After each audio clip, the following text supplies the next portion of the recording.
नमस्कार, मैं दुलारे अंसारी आर्यन टीवी के स्पेशल एडिशन मास्टर न्यूज़ में आपका स्वागत है। देश में अब दो बातें हो चुकी है, कौन कपूत है, कौन सपूत है, कौन सच्चा है, कौन झूठा है, कौन अच्छा है, कौन बुरा है। गिरिराज सिंह का दौरा था बस्तर में। गिरिराज सिंह ये बयान देते हैं कि गोडसे, नाथूराम गोडसे देश के सपूत थे। बयान बोलना था और बोलते ही सियासत देश की गरमा गई है। लोग अपने अपने लोगों को डिफेंड करने में लग गए हैं। पूरी भारतीय जनता पार्टी गिरिराज सिंह को डिफेंड करने में लग गई है। वहीं कांग्रेस कोई भी मौका छोड़ना नहीं चाहती है। बीजेपी पे अब यह आरोप लग रहे हैं कि नाथूराम को देशभक्त कहा जा रहा है। आज़ाद देश में अगर कोई पहला आतंकवादी था तो कांग्रेस कहती है कि वो नाथूराम गोडसे थे, और इसके बाद बीजेपी उनको डिफेंड करने में लग गई है। देखना बहुत दिलचस्प होगा कि कांग्रेस इस बारे में क्या सोचती है और बीजेपी इस बारे में क्या सोचती है। बीजेपी से हमारे साथ प्रवीण साहू जी जुड़ चुके हैं। कांग्रेस से हमारे साथ अजय गंगवानी जी जुड़ चुके हैं, प्रदेश प्रवक्ता। आम आदमी पार्टी से हमारे साथ सूरज उपाध्याय जी, ये लोग हमारे साथ आम आदमी पार्टी से जुड़ चुके हैं। आप सभी का बहुत बहुत स्वागत है मास्टर न्यूज़ में। मैं बिना लाग लपेट के अजय जी आपसे पूछना चाहता हूँ, क्या वो सपूत थे या कपूत थे? कहा जा रहा है कि जो बाबर के वंशज है, जो अकबर के वंशज है, वो लोग उनको कपूत बोल सकते हैं, हम कपूत नहीं बोल सकते हैं। ये गिरिराज जी का साफ तौर पे बयान आया है। बयान आपने भी सुना होगा, क्या कहना है आपका? देखिए, केंद्रीय मंत्री गिरिराज सिंह जो हैं, ये उनका पहला विवादास्पद बयान नहीं है। लगातार इस प्रकार के जो आपत्तिजनक बयान उनके द्वारा दिए गए। आज कहीं ना कहीं देखिए, देश का राष्ट्रपिता जिसे सुभाष चंद्र बोस ने 1944 में राष्ट्रपिता कहा, उसके बाद रविन्द्रनाथ टैगोर ने महात्मा कहा, और चंपारण के किसानों ने जिसे बापू की उपाधि दी। एक ऐसा व्यक्ति जिसने पूरा जीवन देश की स्वतंत्रता के लिए समर्पित कर दिया, उसके हत्यारे का महिमा मंडन, उसको सपूत बताना, कहीं ना कहीं राष्ट्रपिता के साथ साथ देश के राष्ट्र का और कहीं ना कहीं देश की जनता का सीधा अपमान है। मुझे स्पष्ट कर दीजिए, क्या गोडसे जो एक हत्यारा था वो सिर्फ भारत में पैदा हुआ इसलिए सपूत है? तो ऐसा क्या देश का बलात्कारी, देश के हत्यारे जो अपराध से जुड़े हैं वो क्या सपूत होंगे? और ये देखिए, पहली बार नहीं हो रहा है। आपको कहने की अपनी नीति स्पष्ट करनी होगी कि आप गोडसे के साथ हैं कि गांधी के साथ, कि नहीं दोनों के साथ आप नहीं हो सकते, क्योंकि दोनों की विचारधारा में अंतर है। कहीं ना कहीं कांग्रेस की जो विचारधारा है वो महात्मा गांधी की विचारधारा है, सत्य की, अहिंसा की, सामाजिक सद्भाव की, धार्मिक एकता की। और कहीं ना कहीं भारतीय जनता पार्टी कहीं ना कहीं गोडसे की विचारधारा की है। आज सांप्रदायिकता फैलाना, धार्मिक हिंसा फैलाना, एक वर्ग के प्रति दूसरे को खड़ा करना, ये कहीं ना कहीं उनका राजनीतिक स्वार्थ।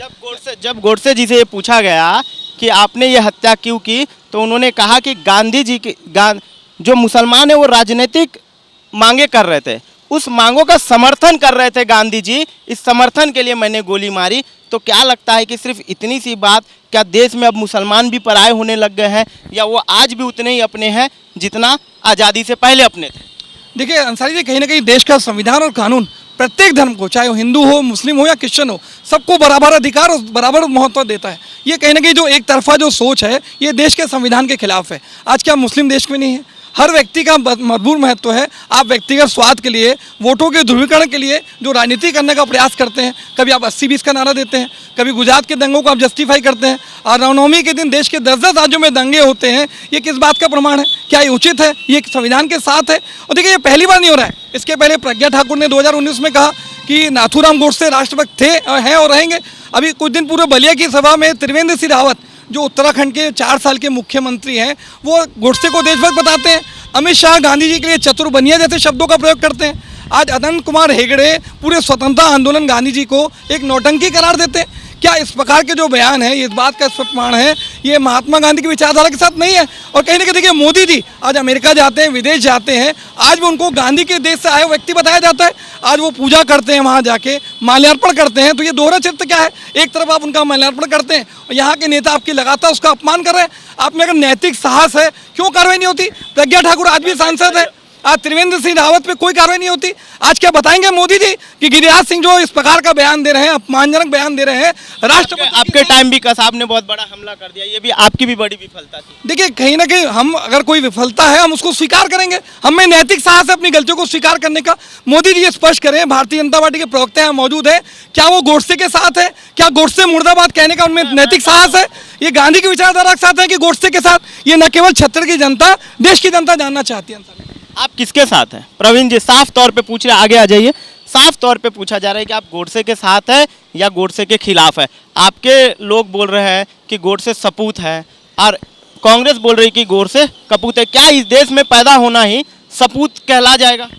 देखिए, सबसे पहले तो आपके सम्मानित चैनल के सभी दर्शकों को मैं प्रणाम करता हूँ, सम्मानित साथियों को भी मैं प्रणाम, नमस्कार।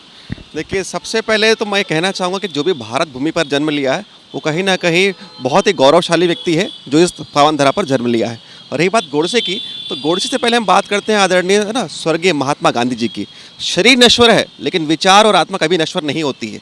हम महात्मा गांधी के विचार को देखते हैं तो सत्य और अहिंसा के राह पर चलने वाले थे, लेकिन जिस महात्मा गांधी ने कहा था 27 जनवरी 1948 को कि कांग्रेस का वर्तमान जो स्वरूप है आज़ादी के बाद, उस स्वरूप का कहीं ना कहीं परिवर्तन करना चाहिए, उसे भंग कर देना चाहिए। और सत्य अहिंसा की बात आदरणीय गांधी जी कहते थे, लेकिन कांग्रेस सरकार जो है ना 1975 से लेकर 77 में जिस सरकार ने यहाँ पर लोकतंत्र की हत्या करके इमरजेंसी लगाई, 84 में सिख दंगे किए, वे किस प्रकार सत्य और हिंसा की बात करें। इसके लिए कोड बनी हुई है, इसके लिए जजमेंट बनी हुई है, इसके लिए संविधान बन रहा था उस समय, सारी चीज़ें लॉ कानून बन रहा था।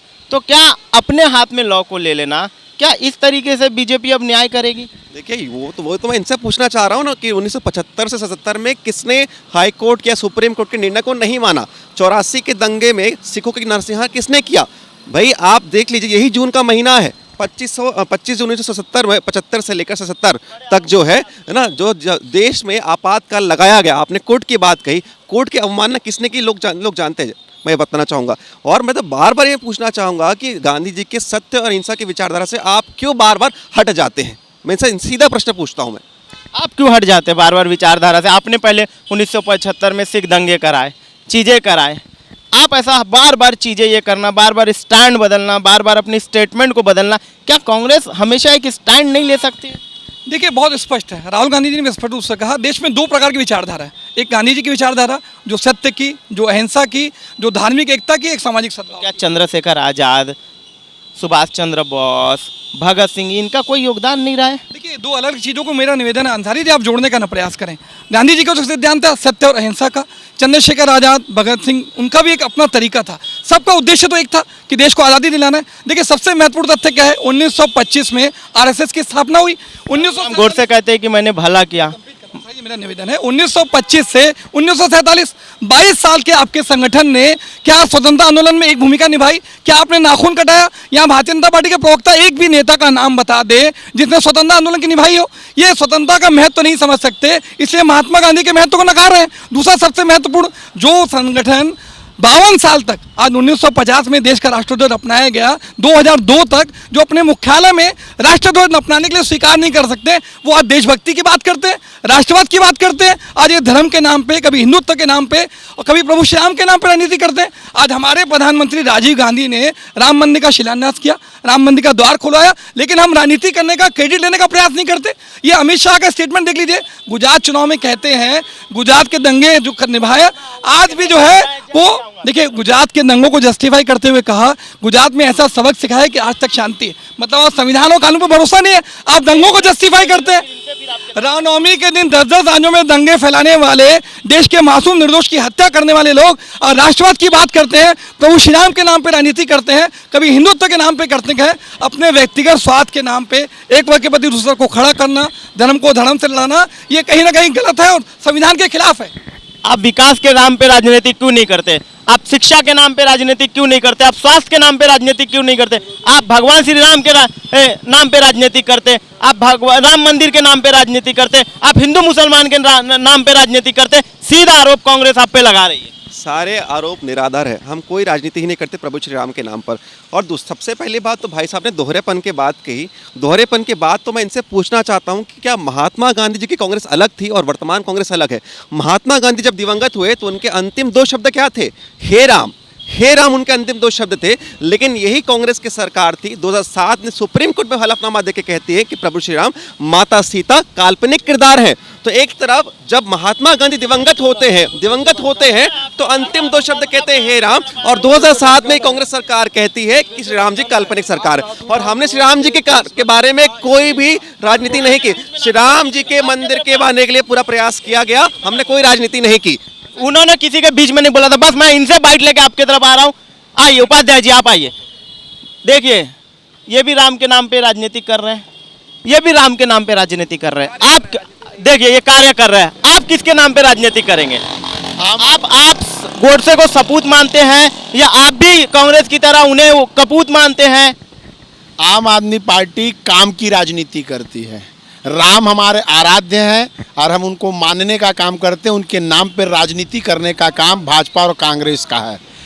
तो आप ये देखेंगे कि भारत देश में पिछले 45 साल के सर्वोच्च निचले स्तर पे बेरोजगारी पहुंची है।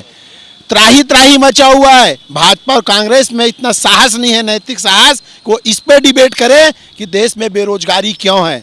ये इस पे नहीं डिबेट करेंगे कि जितने शासकीय संस्थाएं थी उसको मोदी जी बेच के खा रहे हैं।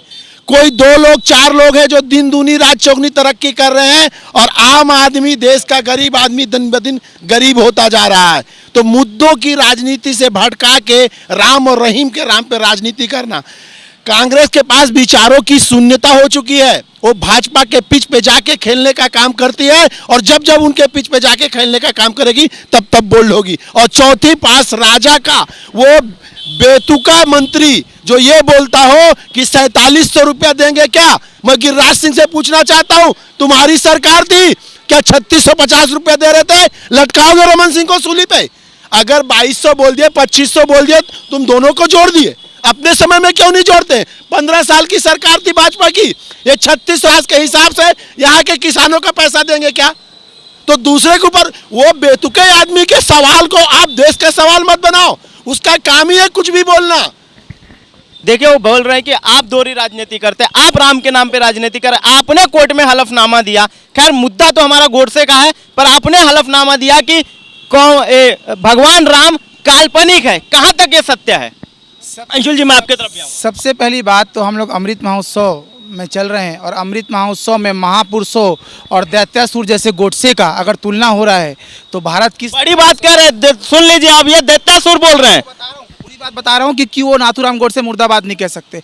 एक बुक है why I assassinated Gandhi by Gopal Godse. Gopal Godse, Narayan Apte और साथ ही नाथूराम गोडसे, ये 3 लोग गए थे जेल 8 लोग गए थे, 2 लोग को फांसी हुई थी। नारायण आप्टे और 6 अन्य साथियों के साथ साजिश रची गई थी। हाँ, तो नारायण आप्टे और नाथूराम गोडसे को फांसी हुई, जो पहले और दूसरे आतंकवादी देश के।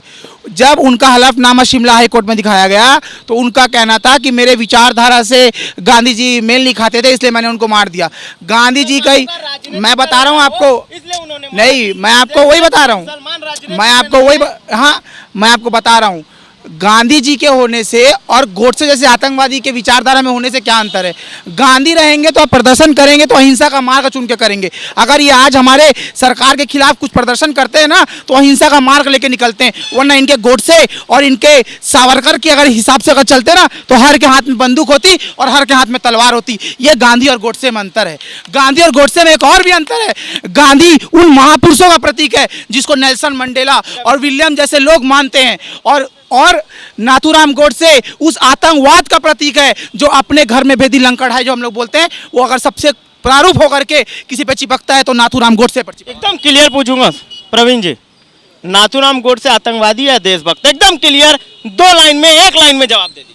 देखिए किसी प्रकार के हिंसा का हम समर्थन नहीं करते हैं। मैं आपके चैनल पर जिम्मेदारी पूर्वक बोल रहा हूँ, किसी भी प्रकार की चिंता। आप गोडसे मुर्दाबाद बोलेंगे? मैं बिल्कुल मैं साहसपूर्वक बिल्कुल कह दूंगा, लेकिन साथ में ये भी कहूंगा कि 84 के दंगों में जो हत्या हुई है उसके लिए आप क्षमा मांगेंगे। जो 75 से 77 में आपने जो आपातकाल लगाया उसके लिए क्षमा पाएंगे, मैं बोल देता हूं मैं। लेकिन मैं पूछ रहा हूं आपसे, जून का ही महीना है, 1975 से लेकर 77 में जो देश में लोकतंत्र की हत्या की गई, क्या उसके लिए क्षमा चाहेंगे? 84 में जो दंगे हुए, क्या उसके लिए क्षमा चाहेंगे?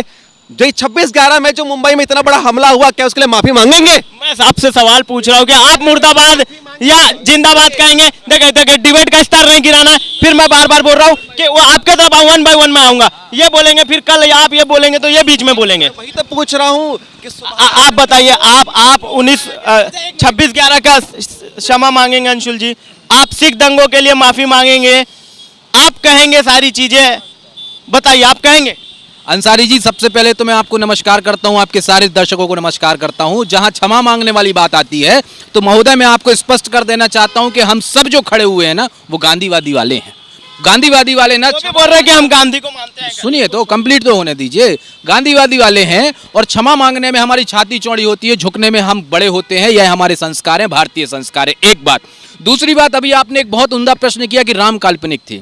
मैं दो स्तर की बात करूंगा। सबसे पहले राम काल्पनिक थे या नहीं थे, ये सभी लोग कहने लगे। मैंने नहीं, ये बार बार बीजेपी कह रही है कि आपने कोर्ट में ये हलफनामा दिया, आपने कोर्ट में ये याचिका दी कि राम काल्पनिक है, देश में कोई राम सेतु नहीं है। उनकी बात का रद्द बनकर, इति नारद बनकर आप मुझ तक प्रश्न कर रहे हैं ना, इसलिए तो उसका जवाब मैं दे रहा हूं। आप उनको बता दीजिए क्या कह रहा हूं मैं। सबसे पहले सगुणता का और निर्गुणता का सिद्धांत होता है महोदय। यह शास्त्रों में वर्णित है कि अगर आपको राम को काल्पनिकता के सिद्धांत के अनुसार मानना है तो आप अपने मन में मान सकते हैं, इसी राम काल्पनिक हो जाते हैं। अगर आपको मूर्ति पूरी करना है, मूर्ति पूजा करना है, कोर्ट में हलफनामा भी है। मैं बता रहा हूं, हलफनामा भी बताऊंगा मैं, बहुत देर पूर्वक सुनाऊं। मैंने इनको सुगुणता का सिद्धांत बताया, ये फड़फड़ाने लगे। अब निर्गुणता के सिद्धांत के अनुसार अगर राम को मूर्ति पूजा के अनुसार आपको मानना है तो आप मान सकते हो। मेरे मन में राम बसे हैं अर्थात काल्पनिक हैं। मेरे मन में राम बसे हैं अर्थात काल्पनिक हैं। आपको मूर्ति में पूजा करना है इसलिए आपके लिए सकारात्मक है। दो बात। अब हलफनामे की बात। अगर इनके हिसाब से हमने हलफनामा दिया है तो 9 वर्षों में इनकी सरकार है, राम को बहुत प्रेम करते हैं, ऐसा आपको बताते हैं। इनने हलफनामा आज तक क्यों नहीं दिया कि राम काल्पनिक नहीं है? पूछ लीजिए इनसे। आपने हलफनामा क्यों नहीं दिया कि राम काल्पनिक नहीं है? वो डायरेक्ट पूछ रहे हैं। जनता जानती है कि किसने श्री राम जी के मध्य देखिए बीच में एक दूसरे के नहीं बोले। लेकिन मैं बता रहा हूँ कि फड़फड़ा रहे हैं बौखलाहट। अगर हम जब भी सच बोलते हैं इनको तकलीफ होती है। आपने कहा कि आस्था का विषय व्यक्तिगत रूप से होता है, मैं तो कहना चाहूंगा, चलिए मैं मान लेता हूँ आपके विषय को मान रहा हूँ, लेकिन सुप्रीम कोर्ट में लिखित रूप से सिब्बल जी ने दिया। मैं बताना चाहूंगा जनता को कि G23 देखिए डिफेंड करने के लिए मैं आपके पास आऊंगा, डिफेंड करने के लिए मैं आपके पास एक मिनट में लौटूंगा। बस ये अपनी बात पूरी कर ले, मैं तुरंत आपके फिर आम आदमी पार्टी की तरफ लौटूंगा। मैं देखिए, इनके विचारधारा हमेशा से अलग अलग रही है। स्वर्गीय सुभाष चंद्र बोस जी को उन्हीं के पार्टी के निर्वाचित अध्यक्ष को हटा दिया जाता है, क्यों? मैं पूछना चाहूंगा उनसे, बताइए सुभाष चंद्र बोस कांग्रेस के निर्वाचित अध्यक्ष से क्यों हटाया गया? इस पर आप कुछ भी नहीं कहेंगे। और वही देखिए, नहीं आप बात देखिए, डिबेट से ना भटके। उनका कहना है कि हमने हलफनामा नहीं दिया, अगर दिया तो आपने ये क्यों नहीं जाकर के कह दिया कि राम काल्पनिक नहीं है? मैं बताना चाहूंगा कि इनकी हमेशा दोगली नीति रहती है, दो गला रहता है। हमेशा अपने पक्ष के अनुसार ये तर्क देते हैं। ये तो जाके सिब्बल जी से पूछिए, सिब्बल जी ने क्यों तर्क दिया, क्यों नहीं दिया करके पूछिए। जनता जानती है। जल्दी रामायण में एक श्लोक है, मणिमाणिक महंगे किए सहज जव जलनाथ तुलसी बतावत यही राम के काज। इस तरीके से क्या बजट बना। दूसरी बात, सुभाष चंद्र बोस जी की बात करते हैं। सुभाष चंद्र बोस जी का जो दो ट्रूप था, एक का नाम महात्मा गांधी था, एक का नाम नेहरू था। और महात्मा जो शब्द है वो सुभाष चंद्र बोस ने दिया है। ये जाके पढ़ के आए, पहली बात है ना। एक मिनट में मैं लौटूंगा। आप दो बातें हो रही है, इन्होंने हलफनामा नहीं दिया कह रहे हैं, ये कह रहे हैं हलफनामा दिया।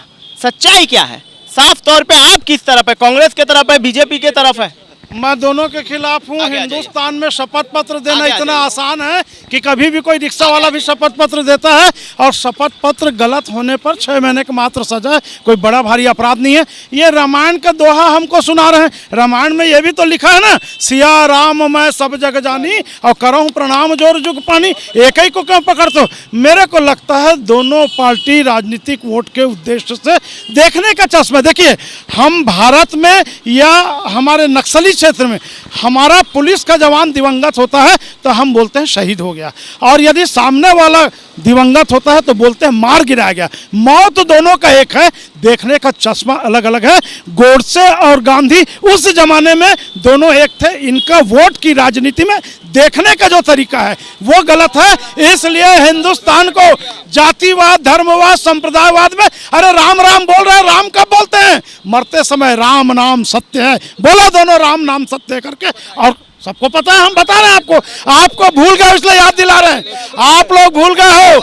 ये बताओ, कांग्रेस वाले मरने के बाद मुलायम सत्य बोलते हैं कि उस समय बोले थे? राम नाम सत्य ही बोलते हैं, राम नाम सत्य बोलते हैं। जिम्मेदार प्रवक्ता है आप, इस प्रकार की बात करते हैं। सुनिए, आपको स्पष्ट कर देना चाहता हूं महोदय में कि गोडसे और गांधी को अगर आपने एक कहा है तो यह आपकी निम्न मानसिकता को दर्शाता है। अगर आप, मैंने देखिए, मैं बीच में नहीं बोला हूं आपके, मैं बीच में नहीं बोलूंगा। बीच में कोई ना बोले, पर मैं इसमें 3 बातें जोड़ना चाहूंगा आपके सवाल के बाद। हाँ, जल्दी मैं कंप्लीट कर रहा हूं। अगर इनकी निम्न मानसिकता, मैंने इनको बता दी कि इनकी निम्न मानसिकता क्या है। भारत जो है आजाद हिंदुस्तान में सबसे बड़ा अगर आतंकवादी कोई हिंदुस्तान में हुआ है तो वह गोडसे हुआ है। इसलिए मैं कहता हूं गोडसे मुर्दाबाद था, गोडसे मुर्दाबाद है और गोडसे मुर्दाबाद रहेगा। हिंदुस्तान में अगर रहना है तो गांधी गांधी कहना पड़ेगा। ये हमारी अभिव्यक्ति की आजादी महात्मा गांधी देते हैं। अब इनसे पूछ लीजिए गोडसे मुर्दाबाद, इनसे पूछिए गोडसे मुर्दाबाद कहेंगे कि नहीं कहेंगे। मैं पूछ रहा हूँ, मैंने अभी भी इससे पहले पूछा था। देखिए इनमें अगर नैतिक साहस है, आप एक साइड तो होइए। आप गांधी के साथ है कि गोडसे के साथ, आप इसको स्वीकार नहीं कर रहे, बातों को गोल गोल घुमा रहे। आप में नैतिक साहस है तो गोडसे मुर्दाबाद बोलिए। दूसरी बात, आप हलफनामे की बात कर रहे हैं। Kapil Sibal as a advocate कोई बात कह रहा है तो कांग्रेस से क्यों जोड़े? वर्तमान में क्या कपिल सिब्बल कांग्रेस के सदस्य है?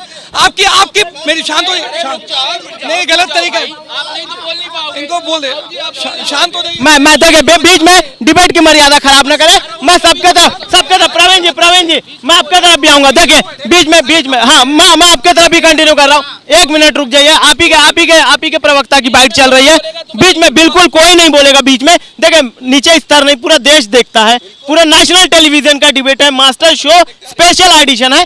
प्लीज कोई ना बोले, आप बोलिए। देखिए ये राम के नाम पे राजनीति करना बंद करें। इन्हीं का केंद्रीय मंत्री संसद में सार्वजनिक मंच पे बोलता है राम सेतु के अस्तित्व को नकारता है। तब कहाँ थे आपके नेता? आप सिर्फ प्रभु श्री राम के नाम पे करोड़ों रुपए का चंदा खाएंगे, आप जमीन घोटाला करेंगे, सिर्फ और सिर्फ अपनी राजनीति की रोटी सेकने के लिए प्रभु श्री राम के नाम पे राजनीति करें। तो 10 सेकंड आप देखिए प्रवीण जी प्लीज स्तर ना गिराए डिबेट का। बहुत बड़ा डिबेट है, स्तर ना गिरा इसका। देखिए सबसे महत्वपूर्ण, आप 15 साल तक छत्तीसगढ़ में रहे। प्रभु श्री राम का 10 साल से ज्यादा का वनवास स्थल जो है वो छत्तीसगढ़ रहा। क्या कभी आपने माता कौशल्या का मंदिर बनाया? कभी राम मंदिर बनाया? आपको सिर्फ हिंदुत्व के नाम पे, धर्म के नाम पे, प्रभु श्री राम के नाम पे राजनीति करनी है। आप रामायण सर्किट बन रहा है, क्या छत्तीसगढ़ को रामायण सर्किट में शामिल कर रहे हैं? आप लगातार छत्तीसगढ़ के साथ सौतेला व्यवहार करते हैं, यही आपका चरित्र है। सबसे महत्वपूर्ण, आप में नैतिक साहस है, जनता के सामने बोलिए गोडसे मुर्दाबाद। बस 1 मिनट लेके आओ फिर। छत्तीसगढ़ से सौतेला व्यवहार की बात कर रहे हैं ना? हाँ बिल्कुल सुनना है, सुनना पड़ेगा। आपने आदरणीय बिल्कुल आप ना बोले।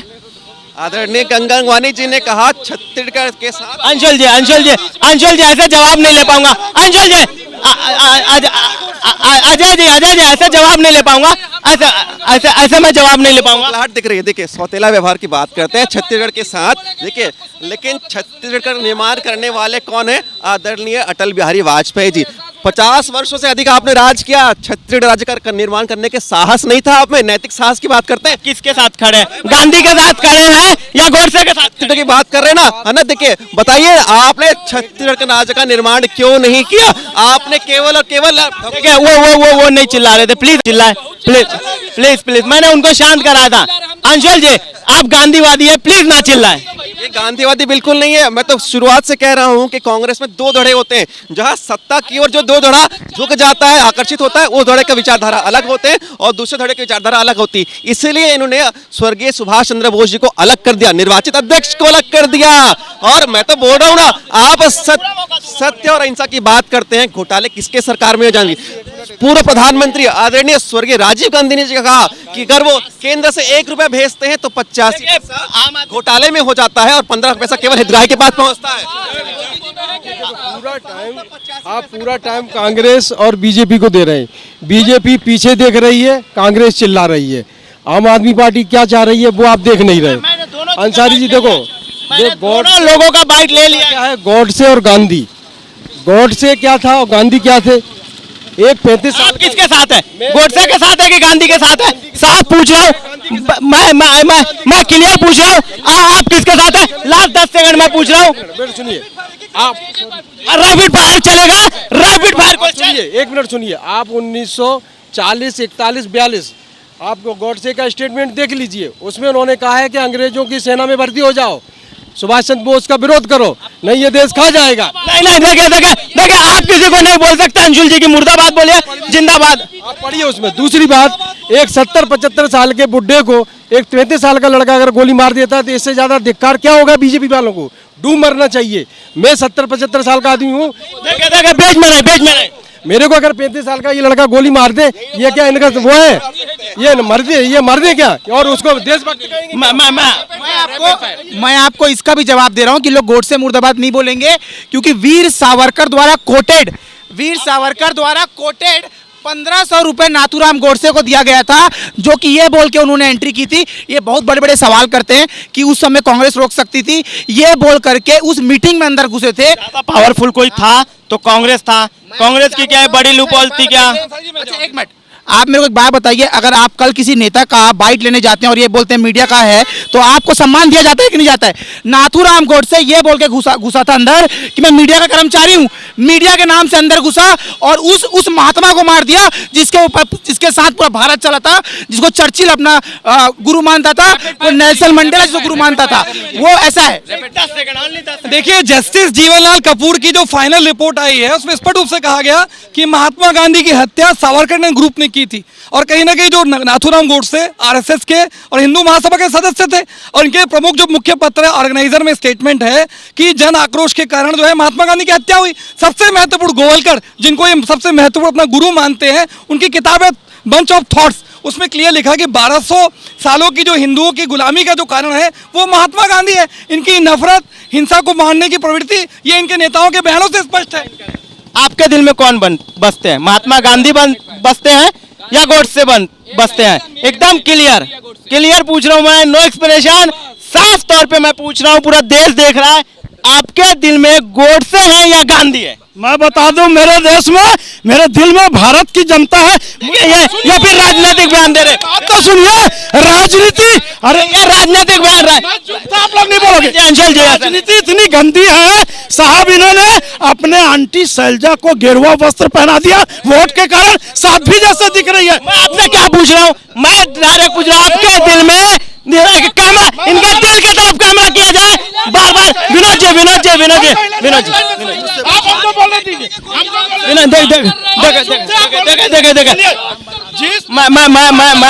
मैं आपके तरफ बात नहीं बोलूंगा।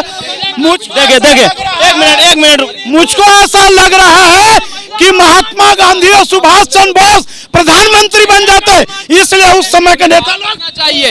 ये नेता महिला का जीराम घाटी में मुख्यमंत्री बनने वालों को इन लोगों ने हत्या करवा दिया, और आज तक जांच हुई। कुल मिलाकर पद के अस्पताल है, इनको भर्ती कराओ भाई, इनको भर्ती कराओ।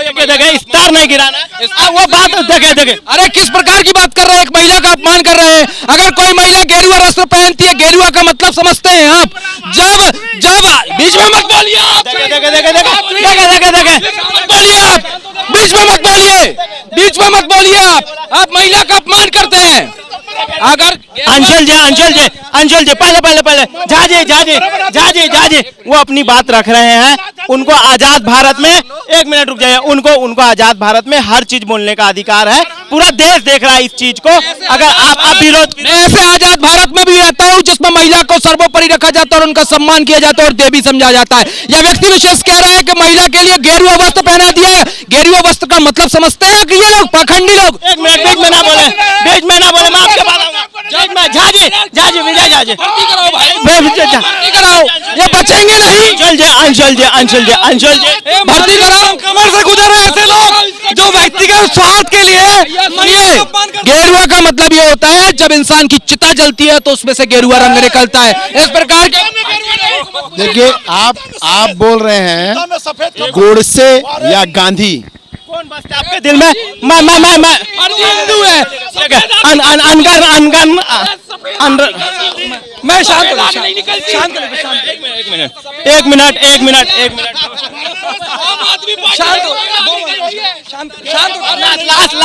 लास्ट 2 मिनट देखे बहुत अच्छा डिबेट हुआ है। लास्ट 2 मिनट बचा है, लास्ट 2 मिनट। पहले मुझे ये बताइए कि आग में सफेद आग कहाँ निकलती है भैया? हमारे कांग्रेस में नहीं निकलती, बीजेपी में निकलती है कि कांग्रेस?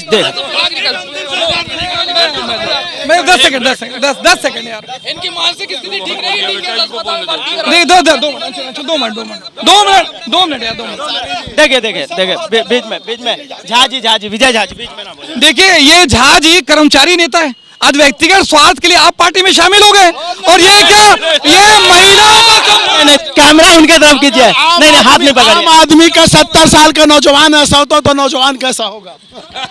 महिला का अपमान करने का जो अधिकार है वो किसी को भी नहीं है, चाहे युवा हो चाहे बुजुर्ग हो।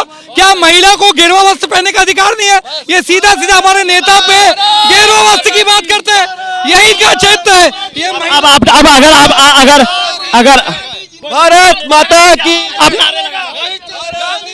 सबसे पहली बात, भारत माता की परिकल्पना कांग्रेस पार्टी ने की संविधान को बेस मान के। जिंदाबाद। महिला का अपमान जो करेगा उसे बोलने का अधिकार नहीं है, उसे रहने का अधिकार नहीं है, उसे अभिव्यक्ति की आजादी का अधिकार नहीं है।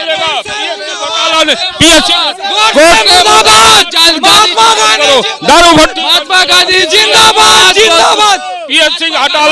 गांधी ने इनको घोटाले करने नहीं सिखाए थे। अरे बात बोलो, महात्मा गांधी जिंदाबाद बुलवाओ, नहीं सिखाया। कोर्ट से मुर्दाबाद बुलवाओ, कोर्ट से मुर्दाबाद, कोर्ट से मुर्दाबाद। अरे कोर्ट व्यक्ति का अपमान बोल दो, कोर्ट से मुर्दाबाद, कोर्ट से मुर्दाबाद, कोर्ट से मुर्दाबाद, कोर्ट से मुर्दाबाद। कोर्ट से मुर्दाबाद था, कोर्ट से मुर्दाबाद है, कोर्ट से मुर्दाबाद रहेगा। माता की जय। गांधी जी ने कभी घोटाले करने नहीं कहा। जिस प्रकार कोर्ट से मुर्दाबाद, कोर्ट से मुर्दाबाद, कोर्ट से मुर्दाबाद, कोर्ट से मुर्दाबाद। ये देश देखेगा, ये देश देखेगा। मुर्दाबाद। देश गांधी और किस प्रकार के, मैं नहीं बोल रहा हूँ। इनसे बुलवाओ ना, इनसे बुलवाओ ना। कोर्ट से मुर्दाबाद, कोर्ट से मुर्दाबाद, करने वाले आज गांधी जी के नाम पर राजनीति कर रहे हैं। अरे कुछ तो शर्म कर लो। पीएससी घोटाला हो, शराबबंदी करने की बात हो, अरे कितना झूठ बोलोगे। गांधी जी के नाम पर राजनीति करने बंद करो। देश की जनता देख रही है। राजनीतिक रूप से अगर साहस है तो शराबबंदी करो, नशाबंदी करो। पीएससी घोटाले के आरोपियों को, दोषी को आप सजा दीजिए और राजनीतिक संरक्षण देना बंद करिए घोटालेबाज को। पूरे कांग्रेस की सरकार घोटालेबाज है, इसलिए घोटाले के बात पर एक शब्द नहीं कहेंगे। एक शब्द क्या मोदी जी की आज के बयान के साथ है? पूछ रहा हूं, आप महात्मा गांधी के साथ हैं कि गोडसे के साथ?